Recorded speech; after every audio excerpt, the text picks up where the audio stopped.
अस्सलाम वालेकुम नाज़रीन, हमारे सिरा HRJDO न्यूज़ है वहाँ पज़ीर उंडड़ ख़बर शामिल कयूं था। मटियारी मां शरीफ़ विगियो जी मुझे ॾेर मोहम्मद खान जे ज़ुल्म खां बचायो, असांजी ज़मीन घर तां कब्ज़ा खाली करायो, मुझे मुड़स ते हमलो कंदड़ खे गिरफ़्तार करे असांखे तहफ़्फ़ुज़ फराहम कयो वञे। मटियारी लॻ सेकार थाणे जे हद में ॻोठ मोहम्मद सुमार बुर्दी मज़हर बलोच में मुस्मात नुसरत बलोच मीडिया सां ॻाल्हाईंदे चयो त मुझे ॾेर मोहम्मद खान बुर्दी मंसूर ज़हूर असांजे ज़मीन ऐं घर जे प्लाट ते कब्ज़ो कयो आहे। कब्ज़ो खाली करण लाइ असां चयो त मुंहिंजे मुड़स ऐं ॿारनि ते कातिलाणो हमलो कयो वियो आहे। मुंहिंजे ॿारनि मथां ॻोठ में फायरिंग कई वई आहे। पुलिस ख़ामोश तमाशे बणियल आहे। मुस्मात नुसरत बलोच इल्ज़ाम आणींदे चयो त मुख़ालिफ़त धुर ॻोठ जो माहौल ख़राब करे रही आहे। उन्हनि ख़िलाफ़ कानूनी कार्रवाई करे असांखे तहफ़्फ़ुज़ फराहम कयो वञे। उन मौक़े ते कादिर बख़्श बलोच मीडिया सां ॻाल्हाईंदे चयो त वेगे भाउ मूं ते ऐं मुंहिंजे ॿारनि ते कातिलाणो हमलो कयो आहे। सेशन कोर्ट में दरख़्वास्त दाख़िल कराई आहे ऐं पुलिस ताउन नथी करे असांखे तहफ़्फ़ुज़ फराहम करे जानी माली नुक़सान खां बचायो वञे। HRJDO न्यूज़ में फ़िलहाल एतिरो ई। वधीक ख़बरनि अपडेट्स लाइ ॾिसंदा रहो HRJDO न्यूज़।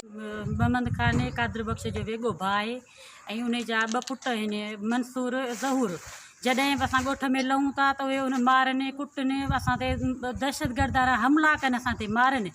पोइ उन खां ज़मीन जो टुकड़ो आहे हिकिड़ो एकड़, उन में इन्हनि पंहिंजो घर बि ठाहियो आहे ऐं उन खां पोइ उन ते हमिलो कयो अथनि। अॼु 10 साल थिया आहिनि, मुंहिंजो घर भॼी पियो, कोर्ट भॼी पियो। तव्हां भले हली ॾिसो, मूंखे उहो घर न था। मुंहिंजी जज साहिब मटियारनि खे अपील आहे, वज़ीर आला उनखे अपील आहे, मुंहिंजी मखदूमनि खे मुंहिंजी अपील आहे। मखदूमनि जो नालो इस्तेमालु करे असांखे ख्वार वेठो करे, असांखे वेढ़ाए वेठो।